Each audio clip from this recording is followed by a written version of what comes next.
Dina Matos and Jim McGreevey seemed like a match made in political heaven. Jim McGreevey was New Jersey's knight in shining armor, and Dina McGreevey was the perfect First Lady. I thought, this was our opportunity to change the world. But politics makes for strange bedfellows. He was someone who was leading a double life. When secrets become scandals. It was wrong, it was foolish, it was inexcusable. And ethics are called into question. It's one of those moments that you never forget. In the meantime, I'm just sitting there in shock. My resignation will be effective on November 15th of this year. When it comes to love and marriage, things aren't always as they seem.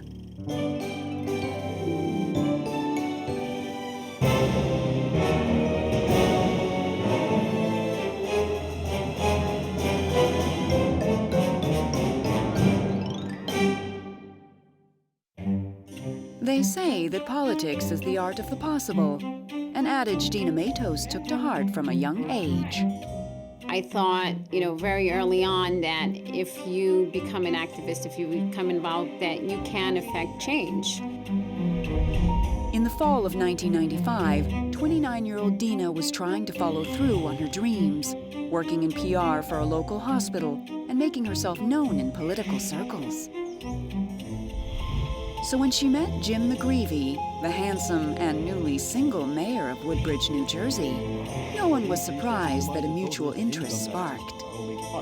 I thought he was very charismatic, certainly energetic, and had this way about him that attracted people to him. They were ambitious, both of them, smart, both of them. They got along very well. Definitely think that immediately there was some sort of chemistry between us. Dina quickly found herself entranced by the dashing politician. He was talking about the hospital where I worked. He offered, assistance if I ever needed anything. I felt as if I had known him forever. But there was reason to proceed with caution. Jim's personal life was in turmoil. Shortly after I met Jim, I had heard that his wife had left him abruptly. They had a small child, and she just took off and went back to her native British Columbia. I felt really bad for him. Over the next year, Dina continued to see Jim at political functions around town. Then, one day, an aide from his office called to schedule a one-on-one dinner. The 4 or 5 hours we spent together seemed like 2 hours. We were very comfortable with each other. And so I guess that was our first date. Before long, Jim and Dina were dating exclusively. But the romance was far from typical. By 1997, Jim had decided to run for governor of New Jersey. It was like I was on the campaign trail from day one. So our dates consisted of picnics and rallies and, dinners, sometimes 2 or 3 dinners in one night. She said to me, he's like Abraham Lincoln. He's everything I've ever imagined. As Election Day approached, it actually looked like Jim could pull off an upset. But in the end, he lost by less than 1% of the vote. After campaigning tirelessly by Jim's side, Dina was devastated. But she dusted herself off and stood by her man, who was already planning his next run for the governor's mansion. Dina and Jim were a good team. They really were. When you saw the president or someone like that take over a room, that's what they did. They complemented each other pretty well that way. Jim seemed to think so too. And in January of 2000, he slipped an engagement ring on Dina's finger. 8 months later, the couple tied the knot in a Washington, D.C. wedding. It was at the Hay Adams, and it has a rooftop terrace that overlooks the White House. Dina was glowing. Talk about a glowing bride, she was glowing. I don't think I've ever seen Dina that happy. Everyone that we wanted there was there, and it was just my dream wedding.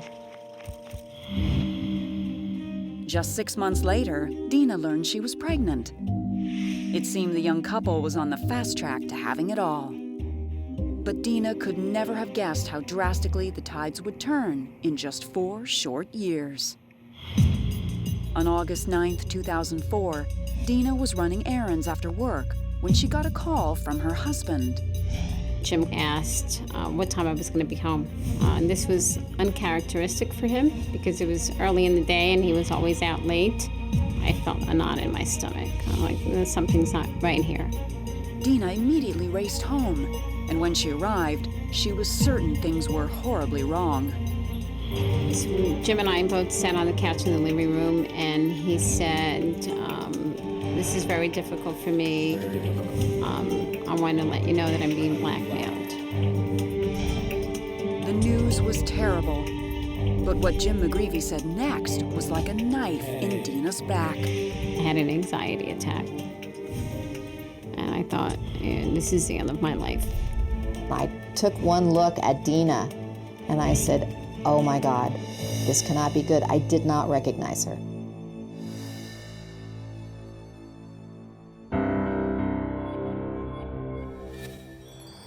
In the fall of 2001, 3 years before the conversation that would change her life, Dina Matos was on top of the world. All signs suggested that her husband, Jim McGreevey, would be New Jersey's next governor.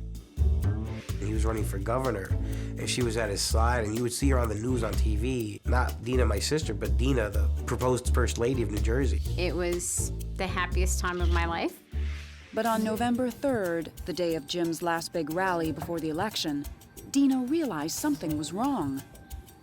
Only 7 months pregnant, she'd started bleeding. So instead of going to the rally, she rushed to the hospital. As soon as I got there, they started hooking me up to everything, put me in a hospital bed, put me in a gown, and I'm thinking, okay, this is not a good thing. Dina was in premature labor, so Jim immediately suspended his campaign and rushed to her side.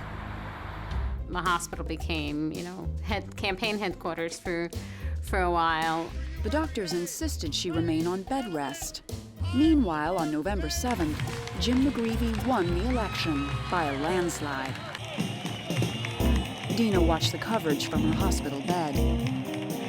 More than anyone, she sacrificed and worked hard. More than anyone. Dina, I love you.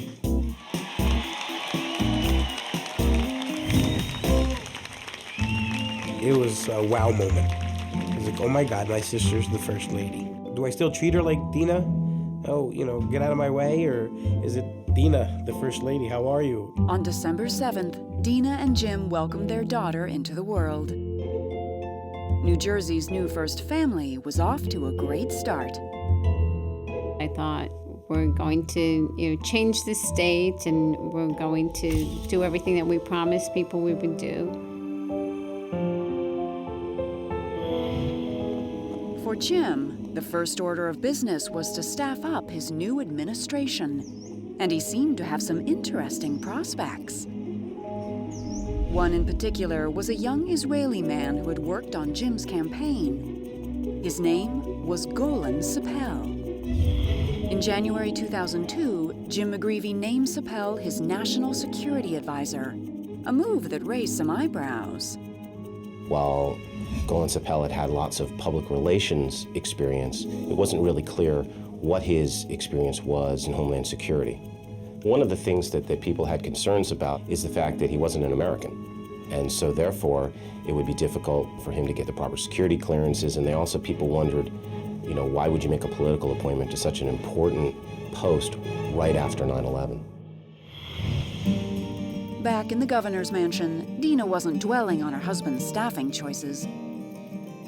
There were other things occupying her mind, things that seemed threatening to her marriage. By 2002, Dina noticed that Jim had a troubling, secretive side, especially when it came to his ex-wife and their young daughter. I always wanted to have a relationship with Jim's daughter. I often asked him to have her come and spend holidays with us, and he always said no, because her mother would have to come and it would complicate things. Even more upsetting, when Jim's ex-wife called, Dina noticed he would take the call as far away from her as possible. We rarely argued, but when we did argue, it was about something with his ex-wife. I had suspicions that there was possibly something going on. At the same time, Jim seemed to be going to great lengths to keep Dina from seeing his schedule.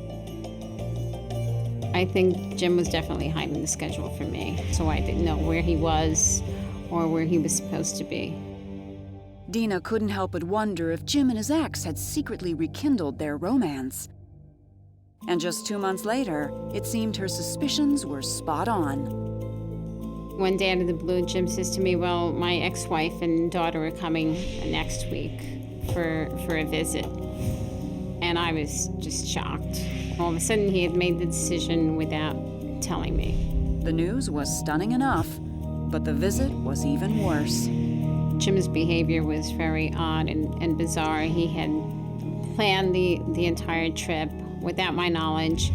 She was also wearing her wedding ring, which I thought was very bizarre. Dina thought maybe he was regretting breaking up with his first wife. That he thought, oh, if I had just handled things differently with my first wife, perhaps I'd still be in that relationship. Dina couldn't help but think the man she loved was hiding something.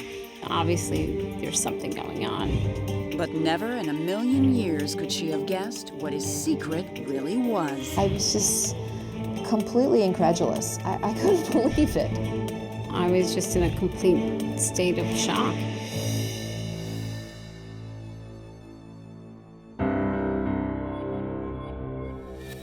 By the summer of 2004, 2 years into her husband's governorship, Dina Matos McGreevey had hit her stride as New Jersey's First Lady. I really enjoyed having the ability to get involved in causes that were important to me. But being married to the governor was no cakewalk. So one evening that July, when Jim asked Dina what she would think if he didn't run for a second term, she couldn't help but feel relieved. Jim said it was because it was not what he had expected. People were fighting, and there were also a number of scandals involving some of his staffers. I didn't want him to give up, but on the other hand, I thought, this is our opportunity to finally have our own life out of the public eye. But Dina didn't know there was much more to the story. The evening of August 9th, Dina was running errands after work when Jim called and asked her to come home right away. When I arrived at home, he was already home, which was early for him. I thought, okay, he's going to finally admit that there's something going on with his ex-wife.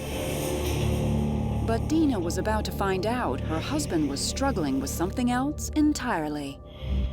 He proceeded to tell me that he was being blackmailed, and I asked by whom, and he said by Golan Sipple. And he wants $50 million. Jim claimed Golan Sipple was threatening him with a sexual harassment lawsuit. The $50 million would buy Sippel's silence. And I asked why, and he said, well, we had a relationship. It was sexual, but not sexual. And I just started crying. That was a complete shock. If I suspected anything, it was that he was having an affair with his ex-wife, not anyone else, and certainly not another man. Dina was devastated, but rather than console his wife, Jim got right down to business. Immediately, his conversation turned to, how am I going to resolve this? This guy wants $50 million. Where am I going to get the money from? Jim was oblivious to my feelings. The next morning, Dina tried to make sense of her marriage and her life. I still wasn't questioning whether he was gay or not. The first question was, what's going to happen to us?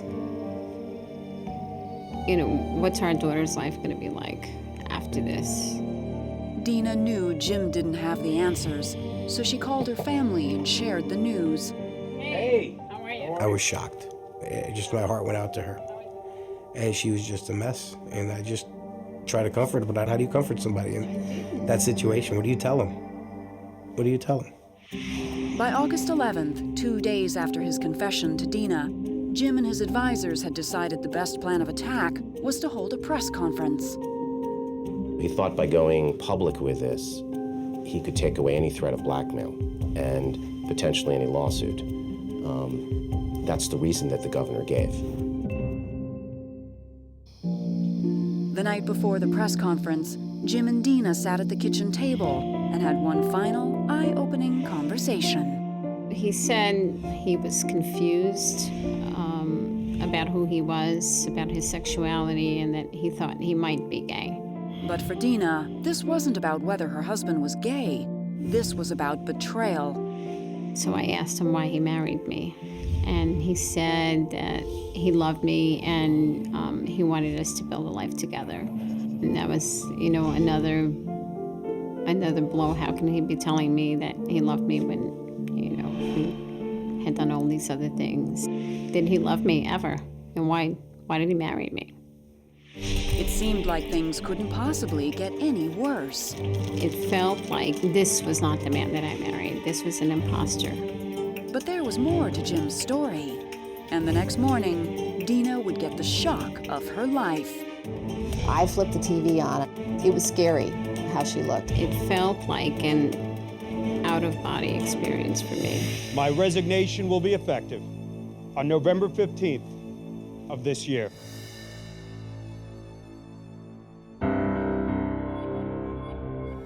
On August 12, 2004, Dina Matos was reeling.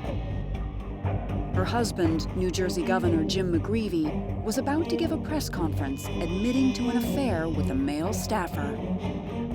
Here I am thinking that the press conference is going to be about him not seeking another term, and that was it.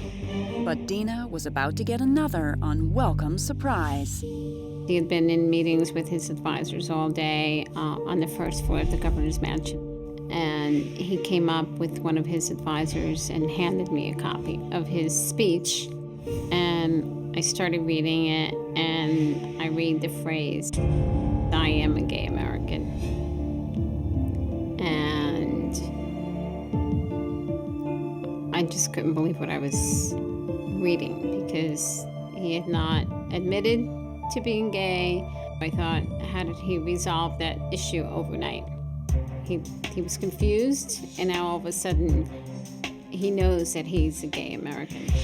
There were points in my life when I began to question what an acceptable reality really meant for me. That afternoon, the world watched in shock as Jim McGreevey delivered his speech, his blindsided wife by his side. And so my truth is that I am a gay American.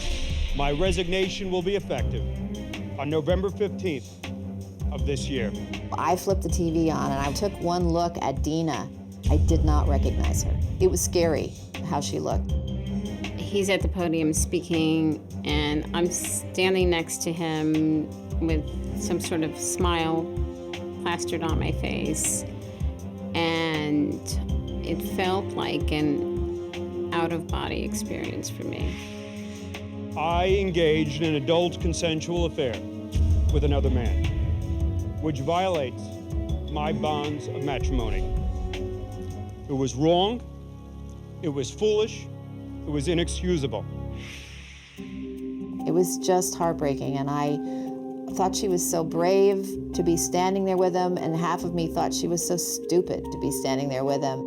Dina said to me later when we talked about it, she was sort of determined to take the high road because she didn't want her daughter to look back one day and say, "You weren't there for Dad in his hour of need." And for this, I ask the forgiveness and the grace of my wife. I think it's fair to say that people were very concerned for her. Would the marriage last? What if they had a child? How would this all play out? I know now he had married me for political gain, and that was just devastating. In November 2004, Dina and her daughter left the governor's mansion and moved into their own home in the New Jersey suburbs. More than 2 years later, Dina and Jim began divorce proceedings. The fact that all this was going on in the public eye was extremely hard. Because when things happen to families and it's quiet, you deal with it differently. When it's in the public eye and people are questioning you, and people are not just questioning, they're making assumptions and they're talking about you, that's the hard part. In August 2008, the couple's divorce was finalized. As for Golan Sapel, he returned to his native Israel without filing a lawsuit. The claims of blackmail have never been substantiated. Today, Dina lives in a small New Jersey town with her young daughter, and she works for a healthcare nonprofit. I still have my difficult days, and it hasn't been an easy road, but I know that I can stand on my own and confront whatever comes my way. Dina also wrote a bestseller about her marriage to Jim McGreevey. I think that by telling my story, that I can give other people courage to move on. Dina is back, and she's self-assured. If anything, I think maybe she's a little more worried about jumping back into the dating life because she thought Jim McGreevey was the one. These days, Dina has very little interaction with Jim, who left politics behind to become an Episcopal priest. Still, despite everything, she hasn't given up on the prospect of a new marriage.